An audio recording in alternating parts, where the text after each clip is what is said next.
Hey there, I'm Wendy Wolfe. And I'm Steve Reddick, and today we're going to talk about, as we promised after our last video, a little bit about when is the right time to buy. There's a couple of things here. This year or next year, and also winter, summer, spring, or fall, what's the best way to go? So I'm going to ask you, as a realtor, that question. When is the right time to buy?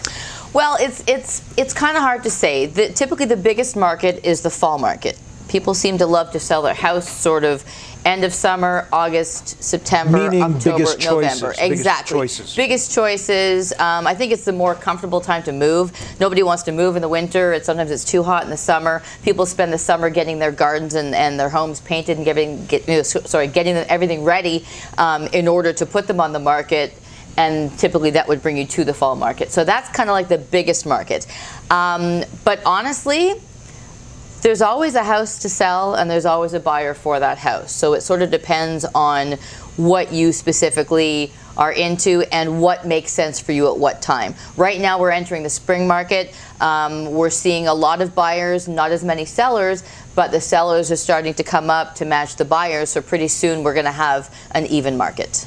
Okay. Mortgage-wise. Now, as far as should we buy this year or next year, right. And everybody is worried about mortgage rates going up because that's the story that we've got from the Bank of Canada. Well, we're going to bump rates up an extra point or so, and we're going to take it up in quarter-point increments. Well, right. The thing is, it's a very fine line right now because they don't want to up the rates too much that's going to cave in the market. Correct. We don't want to see what happened in the States happen here as well. 100%. So that's why they put the stress test in, which we'll talk about in another video.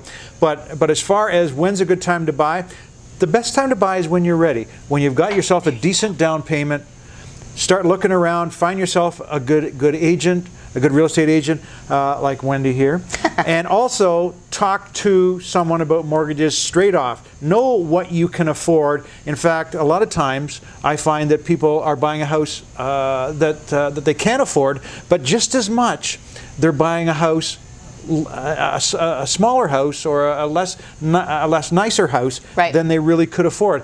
So look into it. Talk to someone. Let them help you do this biggest purchase you'll ever do. 100%. I completely agree. I always have clients that come to me and they don't know what they qualify for. And they say to me, well, I want to buy a house at, say, $500,000. But when I sort of begin to crunch the numbers a little bit, I have to say to them, you can't afford that much. Or if you get that house, you're going to be not mortgage poor, but house poor. And nobody wants to be house poor. You still want to be able to live your life. So I always say, let's go talk to somebody first. If you want me to give you somebody, Steve right here, or some other people that I have in my back pocket, let's see exactly what you can afford. And that way you have peace of mind when you actually go into the whole home buying process. That's right, because you want to buy a house, you want to set down roots, families, all this kind of stuff, which is with the Canadian story. But the thing is, you want to do it in the proper fashion. And the proper fashion is finding out, what are my expenses, what can I afford, and let's look at that and see what we can do with that and have fun time, not be burdened by a house. Excellent. So should we talk about maybe pre-approval next? Should that be the next segment? I don't know what we have in our order here, but we've kind of segued into that a little bit. Well, let's do the next one. Would be sure pre-approval or you know, that kind of a thing. And there's lots of stories about that. We can talk about that. All right. So pre-approval next time. Tune in.